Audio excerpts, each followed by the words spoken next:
Hello, shalom, peuple de Dieu. Je suis très content de venir encore une fois le plus devant vous.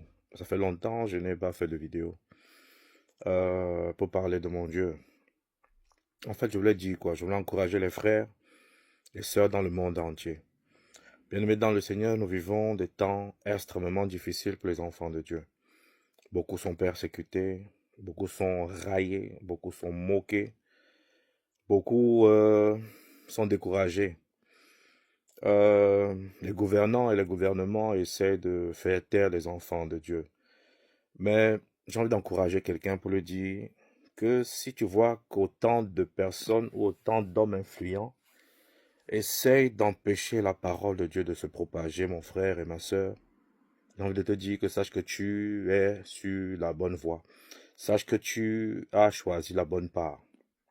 Bien-aimé dans le Seigneur, aujourd'hui je vois beaucoup de vidéos de prédicateurs qui sont persécutés. Surtout ceux qui prêchent dans les rues, ils sont persécutés, ils sont des fois même frappés par certaines personnes, par certains passants et autres. J'ai envie de dire c'est lamentable, c'est pitoyable. Mais j'ai envie de dire aux frères et sœurs, n'arrêtez pas de prêcher, n'arrêtez pas de parler de Jésus. N'arrêtez pas de parler du salut en Jésus. Parce que la Bible dit qu'il n'y a aucun salut qui ne vient d'autre homme, à part Jésus-Christ, le Fils de Dieu. Bien aimé, j'encourage déjà les frères qui parlent de Jésus avec audace. Parce que je pense que la foi aussi, c'est l'audace. Parce que je pense que la foi, c'est saisir ce qui n'est pas et l'amener à matérialisation. Donc, frère, n'arrêtez pas de parler de Jésus. Parce que, honnêtement, c'est lui le chemin, c'est lui la vérité, c'est lui la vie. Et comme dit la parole, nul ne vient au Père que par lui. Je vois l'amour que vous donnez pour les gens. Je vois que vous êtes insultés, vous êtes raillés, vous êtes même moqués. D'autres même m'ont dit, oh, va étudier. Tu as vendu ta jeunesse. Pourquoi? Pour prêcher d'un Jésus qu'on ne connaît pas et qu'on ne voit pas. Mais bien aimé, je vais te dire une chose. Si tu es persécuté à cause de ce Jésus, c'est parce que ce Jésus dérange. Et ce Jésus fait peur. Ce Jésus fait peur. On aime la foi qui caresse. On aime la foi qui ne touche pas l'âme. On aime la foi qui ne transforme pas. On aime la foi religieuse, mais on n'aime pas la vraie foi. La vraie foi qui transforme. On n'aime pas la vraie foi qui change les vies. On n'aime pas le Jésus qui prend quelqu'un et qui le fait asseoir avec lui. On n'aime pas ce Jésus-là. On n'aime pas le Jésus puissant. On n'aime pas le Jésus qui est rempli de son esprit. On n'aime pas le Jésus qui utilise quelqu'un et qui fait des miracles, des opérations terribles. L'homme n'aime pas ce Jésus.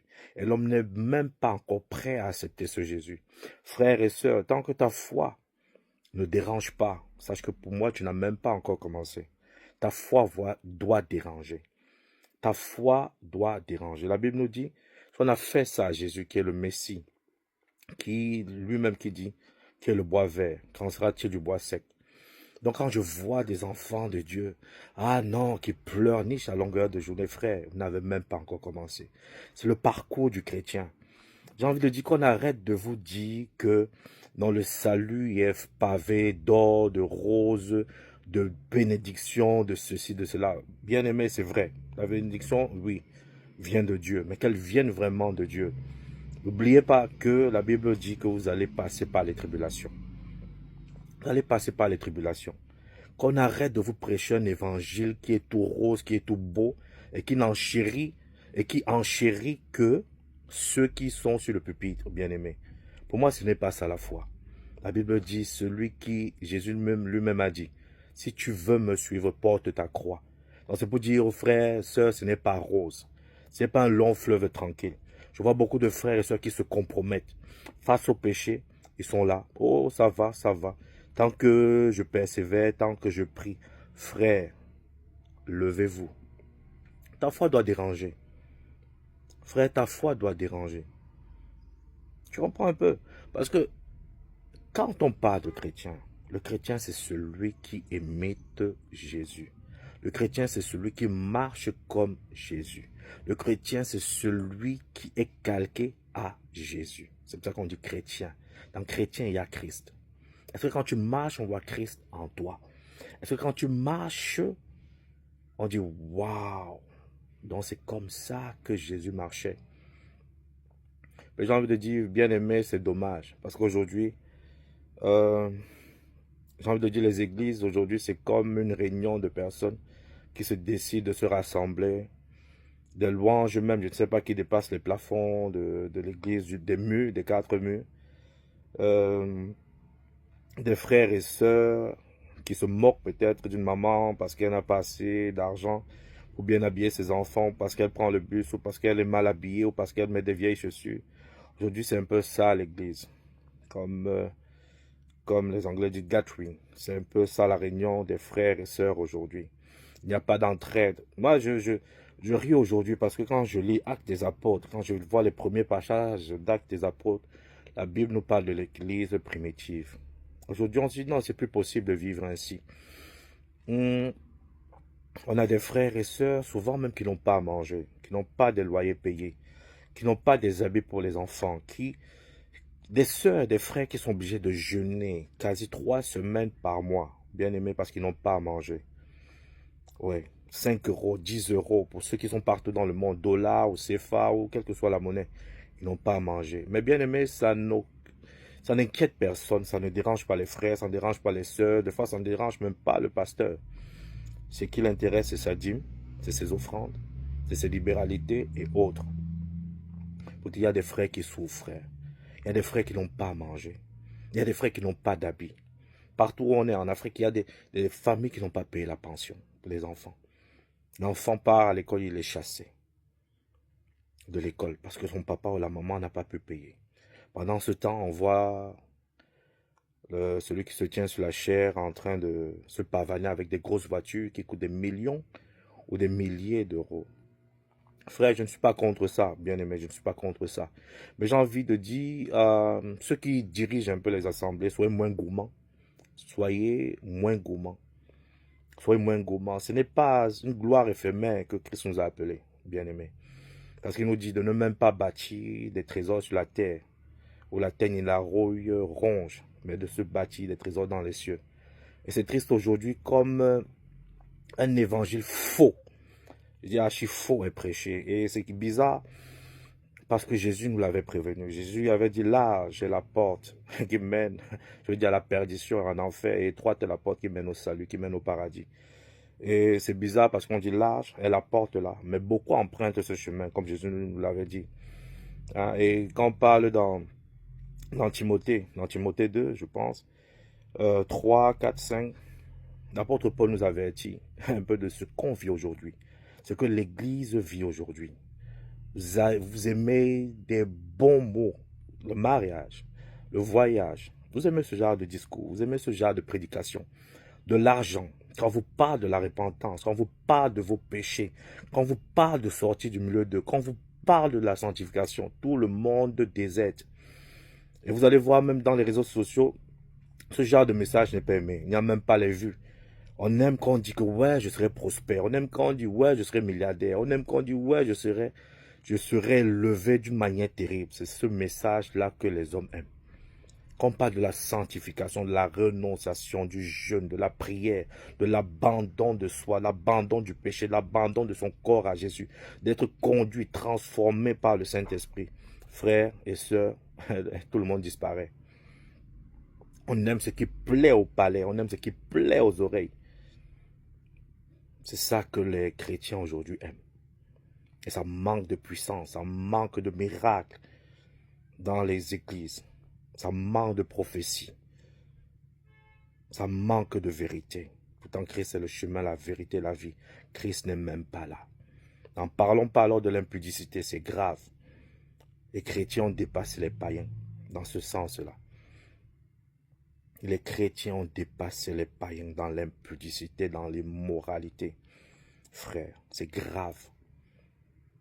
C'est grave. Il faut dénoncer ce genre de choses, bien-aimés. Moi, je pense, je prie, je dis, Seigneur, où va notre monde? Où va ta créature? Où va l'humanité? Les chrétiens qui se plaisent dans le péché. Les chrétiens qui se plaisent dans l'abomination. Les chrétiens qui se plaisent dans la pornographie. Les chrétiens qui se plaisent dans la masturbation. Les chrétiens qui ne haïssent plus le péché. Les chrétiens qui marchent main dans la main avec Satan. Bien aimé, j'ai envie de dire, je m'en fous des soi-disant hommes de Dieu qui ne prêchent pas la vérité, frère. Bien aimé, je vais vous dire une chose. Peut-être vous ne savez pas ça. Vous avez été appelé par Jésus. C'est Jésus qui est mort sur la croix pour vos péchés. Ce n'est pas un homme. Ce n'est pas ton pasteur, ce n'est pas ton bishop ou ton archibishop ou ton évêque ou ton prophète. Personne. Et crois-moi bien, je peux même te choquer en disant, il n'est même pas prêt à mourir pour toi. La preuve est que où tu souffles, là, il ne connaît pas. Beaucoup ne connaissent même pas où tu habites. Beaucoup ne connaissent pas. C'est Jésus qui est mort pour toi. Bien aimé, j'ai envie de dire une chose. Peut-être qu'on n'a pas prêché aux chrétiens d'aujourd'hui. Ta relation personnelle. Ça, bien aimé, quand j'étais jeune, on parlait beaucoup de ça. C'est quoi ta relation personnelle avec Dieu? Beaucoup ne connaissent même pas entendre la voix du Saint-Esprit. La Bible dit, mes brebis entendent ma voix et me suivent. Beaucoup ne savent même pas quand le Saint-Esprit parle ou quand la chair parle ou quand c'est tel esprit qui parle. Ils ne connaissent pas. Parce qu'ils n'ont pas aiguisé leurs oreilles à entendre ce que dit l'Esprit à leur vie. Frère, ce n'est pas tout message qui est bon pour toi au moment de ta vie actuelle, bien-aimé. Il y a des messages que tu ne dois même pas suivre. Il y a tellement de bêtises que les enfants de Dieu font aujourd'hui. Beaucoup ne lisent même pas la Bible. Beaucoup ne savent même pas ce que disent les Écritures. Beaucoup font les raccourcis, j'appelle ça les raccourcis spirituels. Avec quoi? Avec les messages que quelqu'un sur le pupitre a parlé ou a dit. Ils ne cherchent même pas à ouvrir sa Bible pour dire que dit Dieu à propos de ce que je viens d'entendre. Ça ne les intéresse pas. Ils se disent religieux en écoutant un message qui a été préparé par un monsieur sur le pupitre. Bien-aimé, quelle est ta relation personnelle avec Dieu? Le raccourci spirituel. Lui qui est sur la chair te dit ce qu'il a appris. Et toi, qu'est-ce que tu as appris? Est-ce que c'est ce que Dieu veut que tu saches? C'est pour ça que beaucoup vous êtes trompés aujourd'hui. Pas des discoureurs, bien-aimés. Pas des discoureurs, bien-aimés. On te dit ce que tu vas entendre. Si Jésus vient demain, seras-tu enlevé? S'il y a même enlèvement, seras-tu enlevé? Tu as pensé à ça? Non. Ta vie te plaît au lieu de te déplaire. Bien-aimé, si Jésus vient demain, enlevé, seras-tu enlevé? Refais-toi une réflexion vis-à-vis de cela.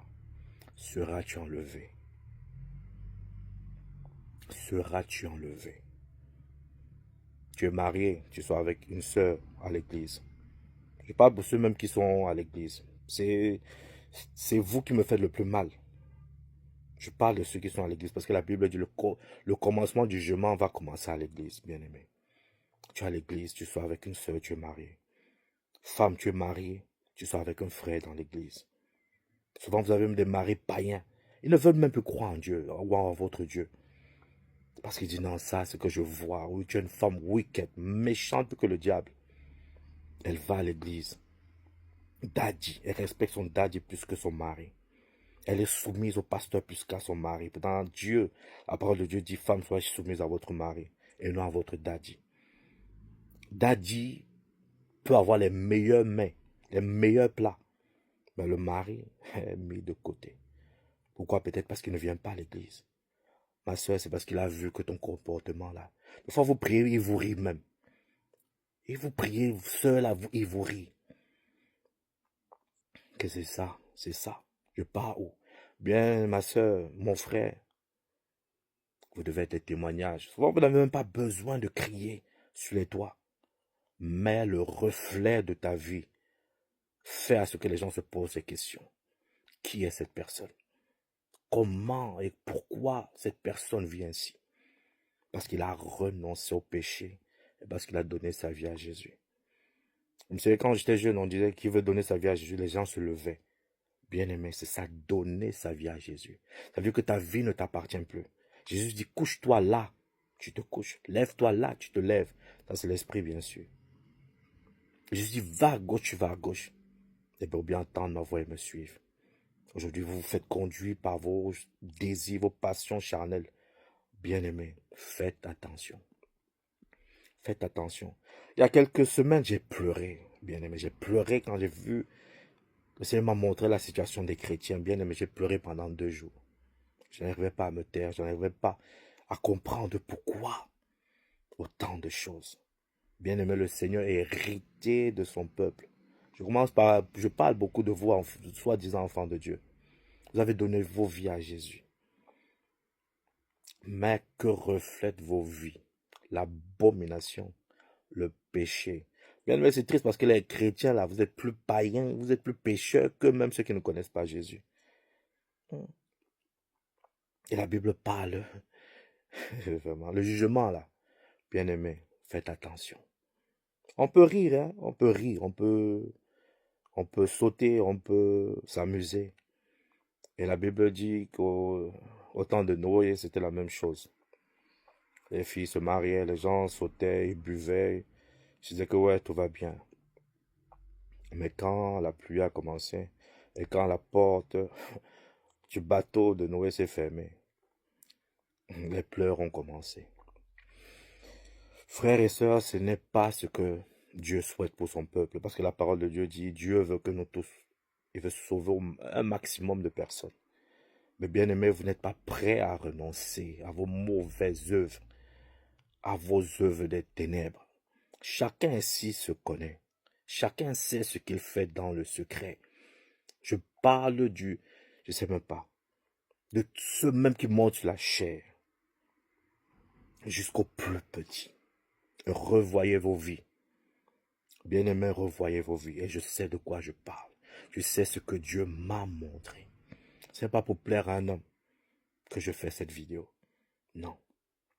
C'est pour dire, peuple de Dieu, réveillez-vous. Sortez du péché. Sortez de vos abominations. Sortez de l'impudicité. Car c'est le fléau majeur de l'église d'aujourd'hui. Les sœurs sont devenues tellement légères. Les frères sont devenus tellement légers qu'ils ne pensent que avec la partie du milieu. Et c'est triste et c'est dommage. Comment quelqu'un va penser avec sa partie du milieu, venir t'imposer les mains, ma soeur, mon frère, et tu crois que tu auras quoi? À part la malédiction. À part la malédiction.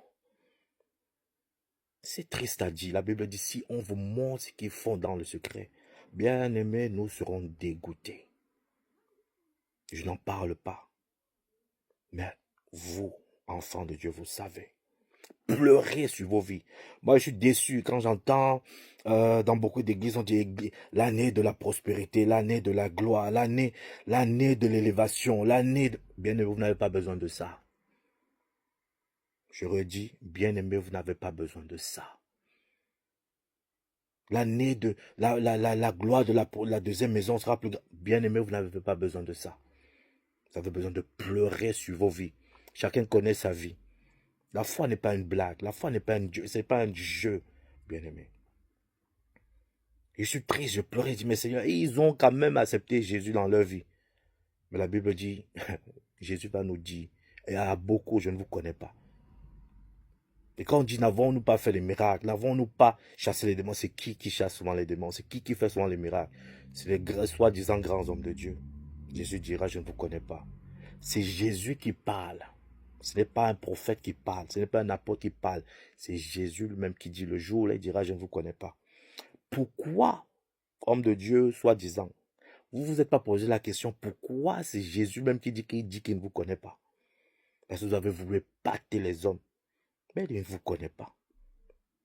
Il ne vous connaît pas.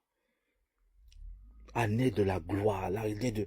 Bien-aimé, moi j'aurais même dit 10 ans à genoux pour pleurer, pour chercher sa délivrance, pour se repentir. Chacun sait ce qu'il fait, ou chacun sait ce qu'il a fait dans le secret. Il y a les sœurs qui avortent, les frères qui avortent, qui font avorter leurs copines dehors. Vous connaissez tous. La chorale alors, c'est la magie. Donc c'est pour dire c'est grave. C'est terrible. L'abomination. J'ai eu des témoignages de frères ou de sœurs qui m'ont raconté des choses. Je ne sais même pas si les satanistes font ça. Pour vous dire à quel point c'est laid et hideux et affreux. Bien-aimé, je n'ai pas envie de dire qu'il sera trop tard. Je me souviens de ce traité dans mon pays d'origine, le Cameroun, dans les années 93-94. Le traité là s'appelait trop tard. Bien aimé, je marchais avec une centaine, j'avais peut-être une centaine chez moi. Il m'arrivait de partager ça dans les rues. On se moquait de moi. On se moquait, un jeune gars comme ça, qu'est-ce qu'il fait avec les traités? Bien aimé. J'ai envie de dire,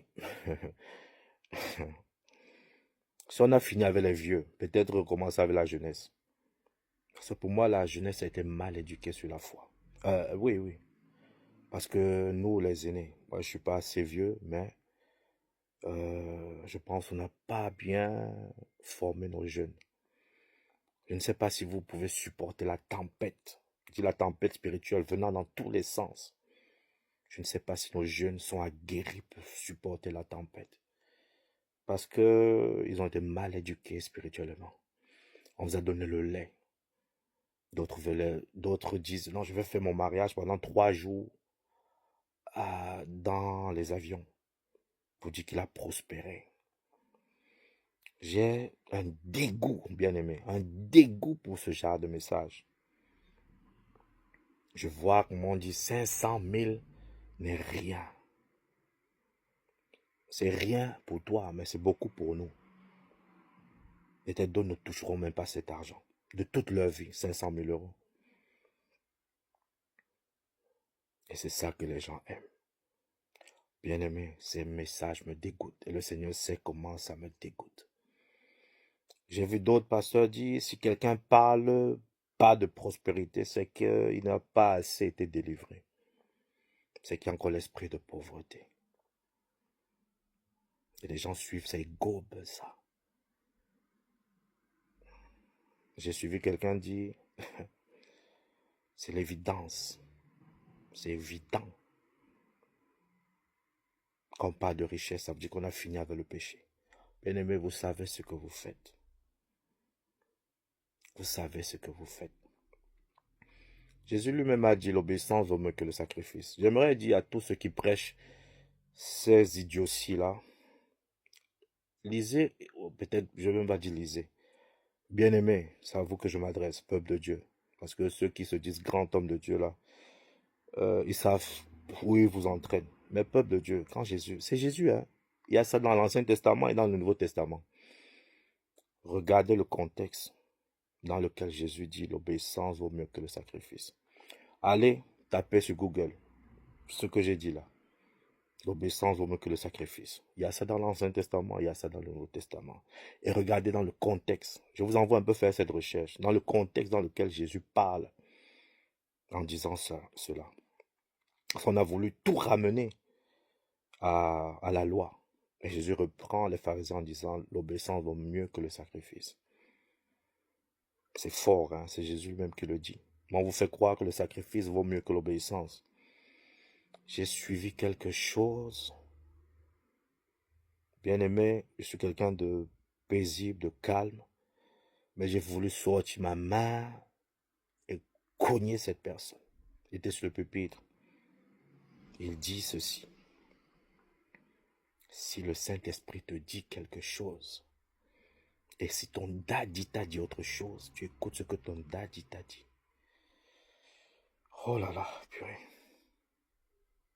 J'ai pitié de mes frères et sœurs qui sont et qui vont dans ce genre d'ensemble. Vous essayez souvent de blanchir ce genre de choses et ce genre de personnes. Bien-aimé, j'aime ce que l'apôtre Paul a dit à Timothée, qu'on ne méprise pas ta jeunesse. Frères et sœurs, c'est pas parce que tu es jeune ou jeune converti. La preuve en est que quand la Bible parle des jeunes convertis, il dit de retrouver ton premier amour. Parce que Dieu lui-même connaît le zèle qu'il a mis aux nouveaux convertis. Donc, bien-aimé, ne vous faites pas voir par les vieux de 40 ans, 50 ans de foi là. Bien-aimé, ça n'a rien à voir. Lis ta Bible. Fais-toi guider par l'Esprit de Dieu. Il y a des vidéos qui choquent. J'ai vu une vidéo là récemment aux États-Unis. Oh là là, purée. Je pense le Kojic. Bien aimé, excusez-moi, je suis un vieux chrétien aussi. C'est des gens que j'ai eu à suivre dans le passé. À suivre, même pas vraiment à suivre, mais à analyser leurs choses, à voir est-ce qu'ils prêchent la vérité, est-ce que ce qui est vrai sort de leur bouche. Je pense le chef du Kojic. Et il y a une femme qui arrive, je pense, il demande 1000 euros. La femme vient avec 1000 euros. Je pense qu'il a aussi dit ceux qui donnent au-delà de 1000 euros. La femme me dit, je prends la vie avec 2200 aidés en euros. Le monsieur lui dit, c'est pas assez. Et la femme dit, il faut faire repartir la femme.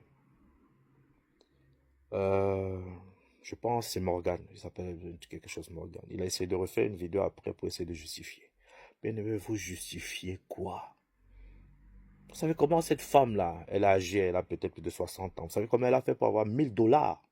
100 $. Vous savez comment elle a fait pour avoir 1000 $? Elle donne plus de 1000 $. Vous savez ce qu'elle a fait pour avoir cet argent? Savez-vous comment elle s'est privée? Peut-être son loyer n'a même pas été payé. Pour vous engrosser, pour mettre de l'huile sur votre hôtel. Bien-aimé, ayez honte. Ayez honte. J'ai envie de dire une chose. Ce n'est même plus Christ que vous prêchez. Je vais dire ça clairement. Ce n'est plus Christ, Jésus-Christ que vous prêchez. C'est vous-même que vous prêchez.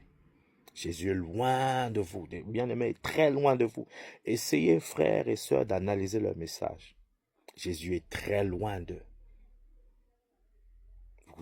Je ne sais pas, celui qui a même seulement lu, je ne dis même pas la Bible, juste les évangiles. Essaye un peu de lire juste Matthieu, Marc, Luc, Jean, juste ces 4 livres-là. Tu vas voir comment Jésus était et tu vas comprendre ce qui est prêché dans vos églises-là, si c'est la vérité. Bien-aimé, Jésus était humble.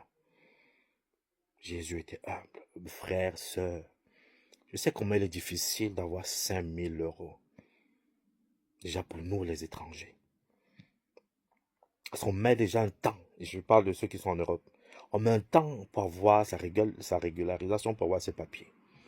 Pour avoir un travail, on commence par les intérims. Quelle que soit la personne, même le jeune, même le natif d'ici, même celui qui est né ici, bien aimé, commence par les intérims avant de signer son CD. Il faut combien de temps pour mettre 5000 euros de côté? Vous qui verrez mon message, on met combien de temps? Tu vas aller dans une église, tu as épargné peut-être 6000, après peut-être 5, 6 ans. Quelqu'un va prêcher, après il va te dire, il veut 5000 sur l'autel. Tu vas avoir l'onction de ceci, de cela, de ceci, de cela. Bien aimé. Beaucoup prennent, ils vont me mettre sur l'autel. Beaucoup me diront, ça n'a pas marché. J'ai donné 5000 euros. Bien aimé, tu penses que ça va marcher comment? Non, le monsieur avait l'onction, il a tellement bien prêché. J'ai pris mon argent et je suis allé donner. Frère, je ferai d'autres vidéos pour vous dire comment on vous inoptise par ces soi-disant hommes de Dieu. Et ils vous inoptisent de manière terrible. Beaucoup font la magie. Quand on parle de cabale juive et tout ça, beaucoup pensent les farces. Bien aimé, il y aura d'autres vidéos, je parlerai de ça en détail. Là, c'était un coup de gueule pour dire aux enfants de Dieu, réveillez-vous. Recherchez Dieu. Recherchez Dieu. Il est la vérité, le chemin, la vie. Nul ne vient au Père que par lui. Sortez de vos synagogues de démons, de tombeaux blanchis. Bien aimé, tombeaux blanchis. Donc c'est la mort que la mort essaie de blanchir ça avec une peinture. Croyons qu'on est pieux, croyons qu'on est saint. Pose-toi la question. Maintenant, je vais conclure en disant, pose-toi la question, Jésus, est-ce que tu me connais? C'est comme ça que je vais conclure. Jésus, est-ce que tu me connais? Si tu viens demain, suis-je sauvé? Ciao, shalom. Priez pour vous repentir. Au lieu, de chercher la gloire éphémère du péché. Que Dieu vous bénisse. Soyez bénis, frères et sœurs, et le meilleur reste à venir avec Jésus-Christ. Que la gloire lui revienne. Amen. Shalom.